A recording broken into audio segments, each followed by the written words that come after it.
Hello and welcome to this week's episode of The Insider, brought to you, as ever, by Vanishing Inc. My guest today is show that has been running for over 6,000 performances, has just reopened in Manhattan. It's the Millionaire's magician. It's Steve Cohen. Steve, how are you this morning? I'm doing pretty well, thanks. Just had a nice breakfast. Good. Just as I said, your show's been running for ages, but it's just reopened. Can you talk about how that feels? It was pretty exciting to see people in person.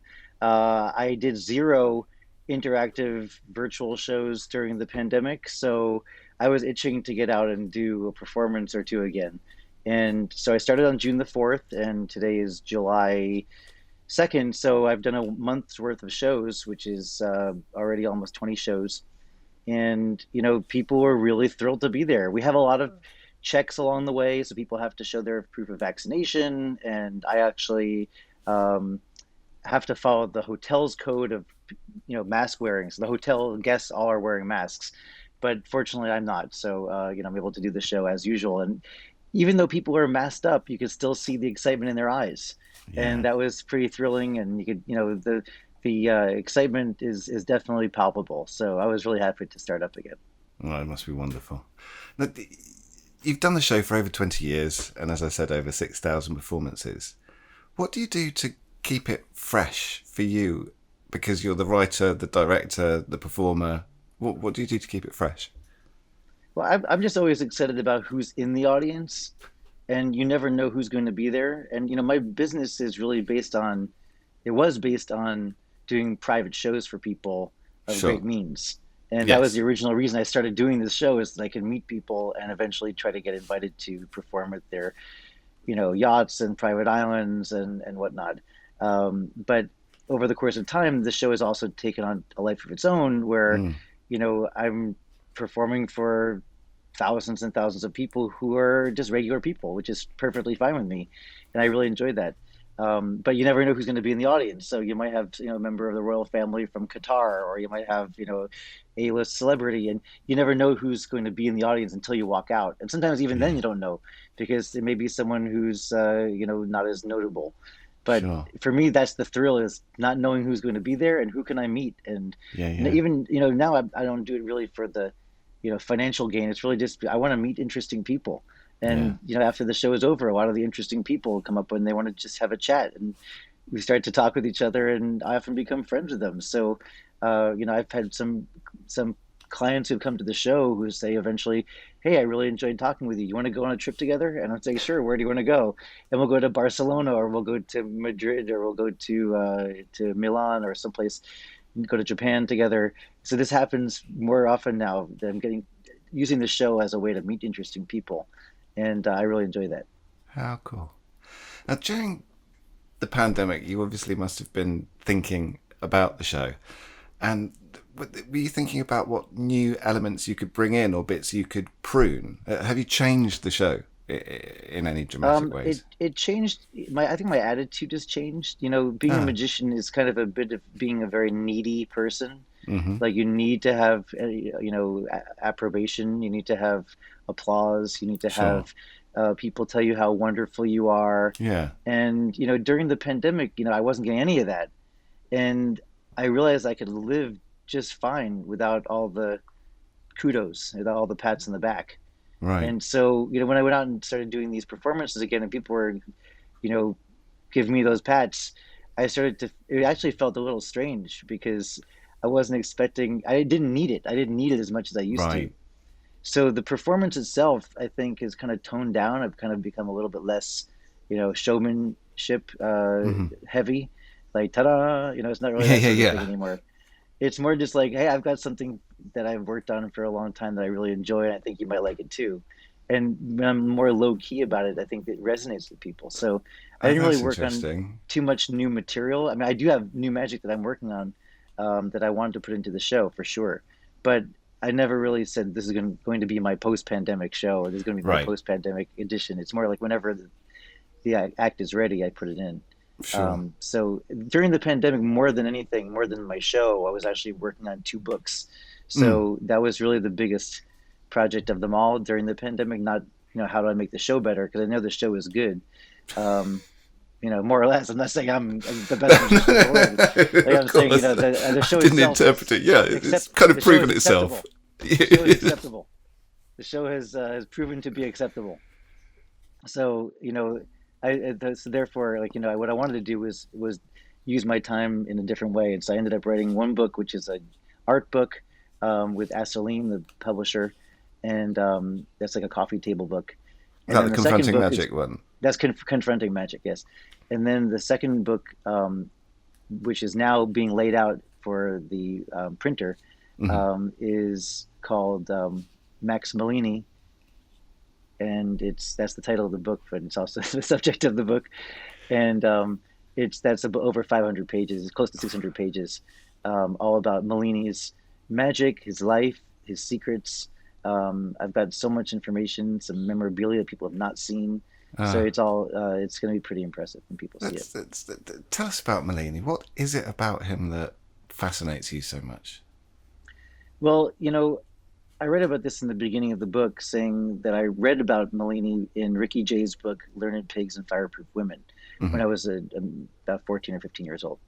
And so when I read that, I thought, how is it possible this short Jewish guy, Middle Eastern Jew living in New York who specializes in close-up magic can hobnob with all these well-to-do, wealthy people from around the world and get a Mm. chance to be put up in fancy hotels, etc. And I said, hold on a second. I'm a short Middle Eastern Jew living in New York who happens to like close-up magic too. And and so what can I do to walk in his footsteps? Right. And there's something about his whole demeanor that just really resonated with me. Especially, I lived in a town called Chappaqua, New York, which is a very wealthy area. It's where Bill and Hillary Clinton moved to. It's very upscale, and we were like the poorest people in town. My family were both school teachers, but I was basically interacting with very, very wealthy people all the time. And when I started reading that Molini was, starting even poorer than us, and he's living in the tenements in the Lower East Side of Manhattan. Mm. That how is it possible that he went and traveled around the world 8 times, performed for kings and queens and multimillionaires and whatnot? And I thought that's the gig for me. That's what I want to do. And so I just started following his footsteps and performing some of his magic, things I learned from the Vernon book, that was Hmm. dictated to Louis Ganson, and trying to find things about Molini in all sorts of places. And obviously, Stars of Magic has several items of his, and all through Ask Alexander got a real workout with me. I'll tell you. I bet it Um, did. yeah, and I went through pretty much every reference that was available for Molini, but that was just the starting point because I went through Mm. Yiddish newspapers and had them Ah, translated into English, Japanese newspapers, which I personally translated into I was going to English. say you wouldn't need those translated. Yeah, exactly. And then, the Library of Congress has dozens and dozens of articles, as well as other online newspaper archives that I found literally thousands of articles about Max Malini. And by piecing them all together, was able to figure out not only what his act was, oftentimes by reading between the lines, how he did those tricks, Ah, and then by my understanding of early 20th century magic literature mm. was able to figure out exactly what techniques he had to have used, and so I've started using Right. them in my own shows and have proven them to be true. Ah, what a journey. So so it's being laid out now. Is there a time scale for when it might be able to be in people's sweaty little mitts? Well, yeah, it's the idea for the original publication was we wanted to have it done by the end of this coming summer, Hmm. 2021. As you know, during the pandemic, a lot of materials have become extremely expensive Yes. because factories have been shut down. Mm. So around the world. So and also when we had that Suez Canal snafu that also slowed down the transport of those materials. Sure. So book prices and Raw just the materials materials. like Yeah. the raw materials like paper Mm. and cardboard have become very expensive and also are in short supply. And for that reason, the original publication plan has been pushed back, and it probably won't be ready till the fall. I'm Okay. guessing maybe October, November. It'll definitely be out before Christmas. That's the plan. So there we go. It's a good Christmas present for everybody. Yeah, Um, I think you, so. you, you said it. You I'm gonna buy a lot of them and give them to my family. that you can give yourself a good Everyone gets break a on them. Molini. The book is so thick. The book is almost as tall as Molini was. When it comes, I was just thinking about getting the show back up to speed again after the pandemic. And when it comes to close-up magic, one can sit in front of a trifold mirror or a camera and practice and go through the moves. How Right. do you practice or rehearse parlor magic? I didn't practice it at all during the pandemic. So, and I mean, I'll give you my longer answer in a moment, okay? Because Okay. there's a real answer for that. But as far as the pandemic goes, I didn't even practice once, nor did I practice my lines once, nor did I rehearse. I mean, I practiced, some sleight of hand during the course of time. Like every day, I'll have a deck of cards and I'll practice a top Sure. change, or I'll practice, a pass or double lift, or just the moves that are the basics, just to keep myself, limber. But as far as the performance of my whole show goes, I didn't even try it once, and the reason is because, I mean, like you mentioned in the beginning, I've done this show 6,000 times, so like, I know the show. It's without even thinking about it, it's just ingrained in my Hmm. body and my mind. So I actually surprised myself when I walked out in front of the audience and started saying things I hadn't said for a year and a half, and I didn't even know that I knew those words in that order. And like I was like, wow, that came out really well. I mean, where those words come from? I know that I had heard them before because I said them, but I've never even written the whole show down. Like the show is not written down any place. I've got video recordings of it, but I've never transcribed it or had it transcribed. And it's just evolved over 20 plus years. So Sure. think about anything you've done for 20 years. You know it. Yeah, yeah. It's as easy as walking, or people say riding a bicycle. I didn't really have to practice, and I mean maybe that's pompous, or maybe it just seems like a foolhardy thing to do, not to try something before you're walking in front of a paid audience. But I actually had a little bit of a buffer, and I'll share this with you. So Mm, the very first show back, the very first show, I did as a free show, meaning that everyone there did not pay.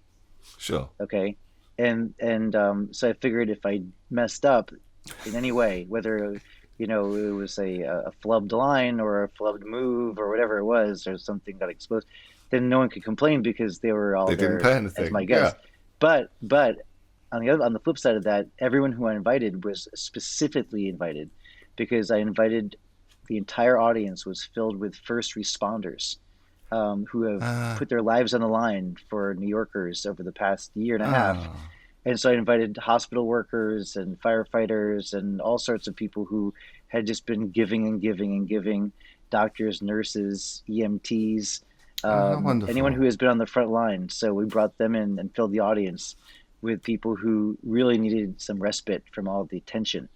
And Sure. so that was my gift to New York in a way, Yeah. saying thank you for for being there, and um, you know in exchange, here's please come to my show. And we were able to fill the audience with that type of How audience. wonderful.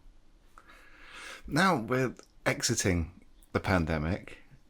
Your your book, your astonishing essay that we published, Evergreen, seems more relevant, really, than ever before in many ways. That all around the world, people are realizing that every day counts, and they can come out of this and change the way they think and change the way their position in the world. So I think many magicians would love to emulate a bit of what you do and have their own show, and Evergreen really is kind of a guide on how to do that and how to begin to emulate your success. Could you summarize the book briefly for people that have had the misfortune not to read it yet? Gotcha. Well, thanks for saying that. I mean, it's a short book. It's an essay. Mm, It's not a full, blown career guide. And I've had some people have said to me, "Oh, it's way too short. I could read it in an afternoon." But yeah. that was actually what Vanishing Ink asked me to do, to Mm, write an essay, not yeah. to write a handbook, which Mm, would be obviously much longer, of and course. then much more involved and detailed. So when I put together the essay called Evergreen, I decided that I wanted to share with people my journey, which was starting off, like I mentioned before, as kind of a struggling young magician in a big city, trying to figure out how I can make my mark, and not really going very far, and waiting 3, 4, 5 months without a gig, and trying to figure out how to make ends meet. into having an ongoing show that's my own venture that people pay to come and see, like an off-Broadway show. And the reason behind that being I wanted to be around for my family. I wanted to have uh, the ability to see my kids grow up and be an Sure. active parent so that I wasn't on the road like a lot of my magician friends are and showbiz friends are. And they don't get a chance to see their own children grow up. And, the cats in the cradle and the silver spoon, that whole song. Yeah. I would hate for that to have happened with my kids. So the book really goes into the question that I get all the time, or I've gotten all the time, from magicians who sent emails saying, "Hi, and they think that they're unique in writing this. Hi, I'm a magician in XYZ city, whether that's in Cincinnati or in London or in Sydney or in Los Angeles, wherever people are from. Hi, I'm a magician from XYZ city. I really like the idea you have about doing a magic show in a hotel. Can you please tell me exactly how you do it? What's the way you approach the hotel? How do you split the money? What's the financial arrangements? How do you go about promoting it, etc.? And thank you so much. Of course, I won't be any competition to you because I'm in a different city. Thank you. Hmm. I got that email hundreds of times, and I'm like, something. My pat answer to them was a little bit curt, saying, I'm not really in a position to give you this information because this is my livelihood. Mm. But then I realized that in fact, it's a decent and respectable question. You go to someone who's doing something you like or something that you want to learn how to do and ask for some insight. And I think Mm. that's a valid request. It's not it's not stepping over any lines. So this book was in a way a kind of an answer to that question. That rather than people just emailing me directly, I could just say, if you have that question, here, get this book, because it gives you many of the answers, not all of them, but it gives you many of the answers about how the right mindset is. You have to put yourself into a certain mindset to, it's an entrepreneurial mindset.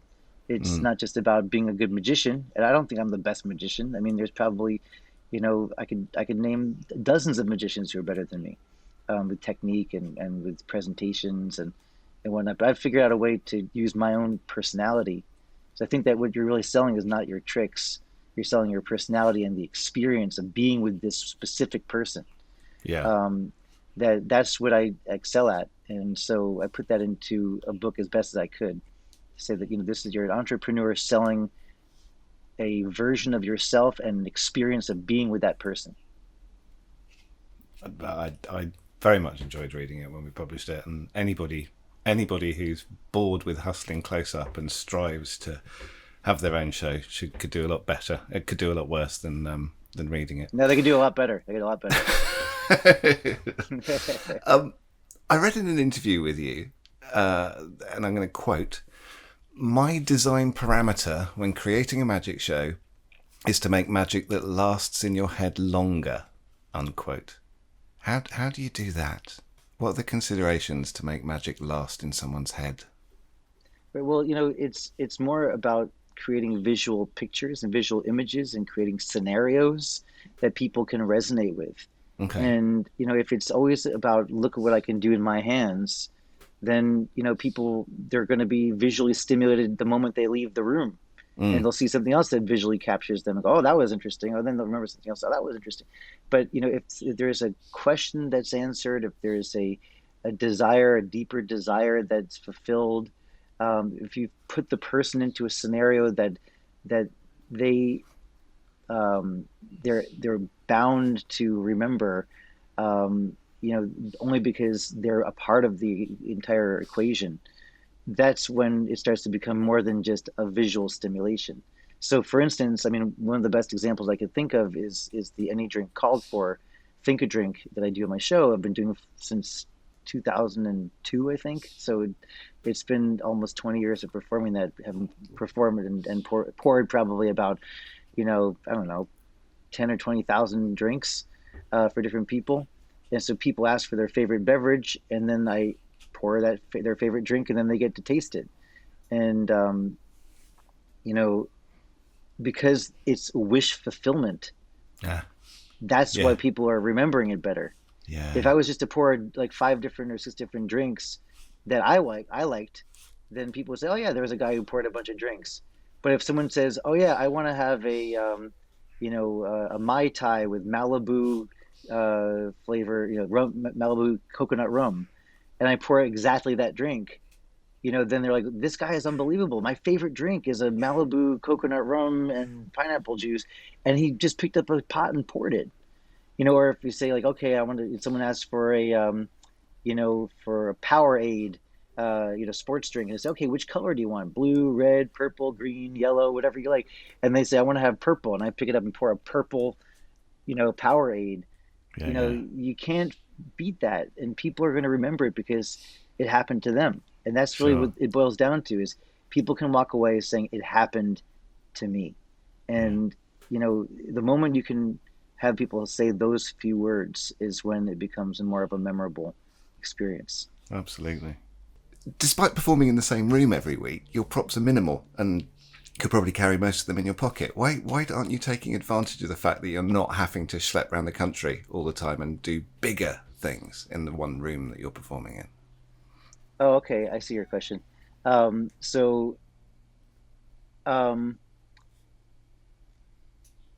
I like the idea of doing a lot with a little. Hmm. And Jeff McBride told me once, which I think this is a great saying. He said, "He who does the most with the least wins."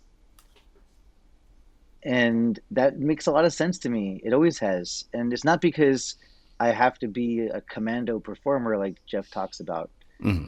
Like you said, I'm in the same room all the time. But I just don't like the idea of having big props. I just don't think that that's really what my show is about. I thought about including, for example, Robert Houdin's orange tree. That would be Right. beautiful for my setting. Hmm. It would be beautiful. I mean, I could totally pull that off. Mm. But then I have this orange tree that I'm like, after the show's over, okay, I'm not going to leave it at the hotel. So they would have to get transported back and forth to my house. Um, and also, then people start thinking, okay, it's about the prop, not about the person. And, you know, Yeah, it's back I to don't that. want, just because I have the ability to have big props in my room doesn't mean that that's a better thing. Mm. I think that part of the charm of a show is that it's minimalistic, Yeah, and that people in fact think, man, he didn't even do anything, he didn't have anything, and yeah. it was still the experience of magic. When Siegfried came to my show at the Waldorf years ago, from Siegfried and Roy, he came up to me afterwards and he said, "I'm so envious of you." And I said, "Siegfried, why are you envious of me? I mean, you're Siegfried." And he said, "Because when we performed in New York last time, it was at Radio City Music Hall, and we needed 3 tractor trailers of our props in order to get to entertain an audience." He said, "You walked out here with virtually nothing, and people felt like they were experiencing real magic, and maybe even more than with us." And I was like, "Well, coming from you, that's a massive compliment." Of course. I don't know if he was just saying that, but he seemed like he was being genuine in his praise. And it really resonated with me that you don't need big props to be considered a magician. So Yeah. one time when I was just getting started, I had Paul Harris came to one of my earliest shows. And after the show was over, Mark Levy, who's my best friend and also the creative director of Chamber Magic, Mark Levy and I went out for a coffee with Paul. And one of the things that Paul said was, first of all, he gave the show a B plus. It was one of the early shows, and I was like, okay, what can I do to make it an A minus? Um, so anyway, aside from that, he said something at that coffee which resonated with me, which was that people should be able to meet you, and you don't do any magic at all, and people should still feel like they've experienced time with a magician. Meh. And that's a really interesting mindset, right? You don't have Yeah, to do magic to be a magician. You can be a magician without performing magic. yeah, yeah. And um, I mean, it's kind of counterintuitive, right? You think that a magician is a magician because they show you things that are Hmm. magical. But, you know, you could be a magical person. You could be a Yeah, magical yeah, yeah, personality. yeah. Of course. And people can feel that they're. I remember when the first time I met Uri Geller, I felt like I met someone with great energy Hmm. emanating from his body, from his eyes, and I felt like I was with a sort of a magician, right? Because it was just something greater just the average person who you spend time with. So, Yeah. that also resonated with me in that, I don't have to have big props to be a great magician. It can be smaller props or minimalistic, Mm, or even like a reduced version of a show. And yeah. like how far can you reduce it before it's not magic anymore? Right. Yeah. Yeah. You ready for the segue? Um, Talking of travelling to perform your show, incredibly excitingly, you're going to be our guest of honour at this year's Magi Fest in Columbus, Ohio, September 16th through 18th. It's incredibly rare for you to be part of a convention. Can you tell us what you're going to be doing for attendees? Okay, well, I got invited by Josh and Andy to be the guest of honor for a lifetime achievement, and that really worries me because I think that maybe they know something that I don't know. Because I'm only Yeah, I've 50 been years meaning to old, tell you. and I was wondering like how many more weeks do I have to live, Doctor, um, Doctor Josh and Doctor Andy. Um, yeah, that was really scary to me to see that I was getting a lifetime achievement award. I think I'm too young for that. Hopefully, I'll have a little longer to live. I don't But think it means that's the end. Yeah. okay, but I mean, it's funny because, like I said, I don't think that the greatest magician. There's going to be magicians at that convention who are better than me. And I don't go to conventions usually only because I'm working and I have a show for the public on every Friday and Saturday throughout the year for 20 years. So, um, hanging out with magicians is always enjoyable. I love, when magicians come and visit me, and I've had some of the greatest magicians in the world who have been in the audience, and we always spend time afterwards. And that, for me, that's a thrill. But going to a convention is not something that I typically do. So we're going to talk. We're going to do some. I might do one or two items that are of interest, but mostly it'll be talking about my career, how it might be of any sort of inspiration to people who want to create their own venue. Going to show some highlights from the past, the things I've done, like the bullet catch when I did the bullet catch on television. I still have a scar and deadened nerves because of that experience. So I don't recommend that, but I'll talk about No. it. We'll show some videos of me doing Think a Drink because I don't perform that again on the road. And I'll probably show like a video of when I was on the David Letterman show and talk about that experience. Mm, And then also talk about Max Malini because I have so much to say. yeah. And I think that when I wrote that book, it was like a postgraduate course in magic. I learned so much about magic, the performance of magic for discerning audiences. And I think that some of the facts I learned from that would be really valuable for people to hear. But the reason I'm coming to the Magi Fest, well, number one, I remember I went there when I was about 16 years old and had a great time. So it's been, 30 something years, 30 plus years since I was there last. But the reason is because, I like, actually, one of the other reasons is that I have off that week. The United Nations General Assembly is taking place in New York, so all of the hotels in the Midtown area, including mine, are closed to the public. Ah, They have snipers on the roofs of all the buildings surrounding my hotel crikey. because of the world leaders that stay there. So yeah, so basically it would be unsafe for me or for an audience. You might get sniped off if you're walking into a magic show. So yeah, so I happen to have that 1 week free, which worked Oh, out what just perfectly. a But the other fantastic part, but the timing. other part of the answer is that I like magicians. I like hanging out with magicians.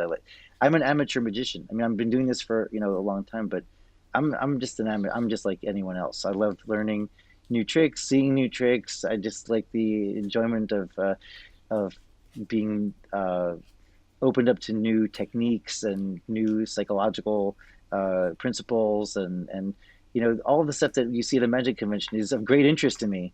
Mm.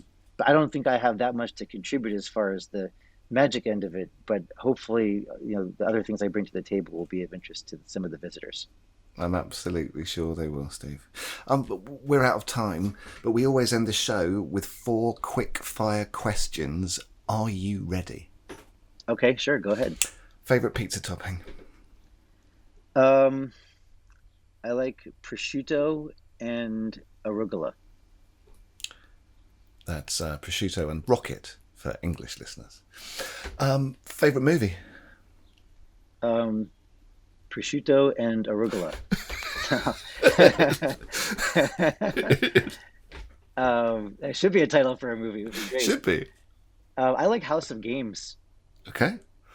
Favorite personal and people that... Ricky Jay's in that. If you haven't seen it, Ricky He Jay's in is that in it. film. He is in it. Yeah. Favorite personal people that make music. Um, I would probably go with one of my closest friends who is a violinist, and her name is Anne Sophie Mutter. She's a German violinist who is by far one of the best who ever lived. I will put a link in the show notes to her. And finally, who would you rather fight? One massive Andy Gladwin or 100 tiny Joshua Jays? I can I could probably take them both or all. Fighting talk. Yeah, Maybe that could be a yeah. late night event at Magi I could Fest. do that. I'm in great shape. I run marathons, so I have great cardio What? health, Andy fancies and himself as a runner, Steve. He no, he's does. nothing. He's nothing compared to me. I ran for my 50th birthday. I ran 50 So kilometers. Yonkers, yeah, I saw. Yeah, The and I hospital ran to that the you were born I ran in. to the Yeah. hospital where I was born and back. Actually, it ended up being more than 50. It ended up being 53 kilometers, but I Right. like to say it's 50 and 50.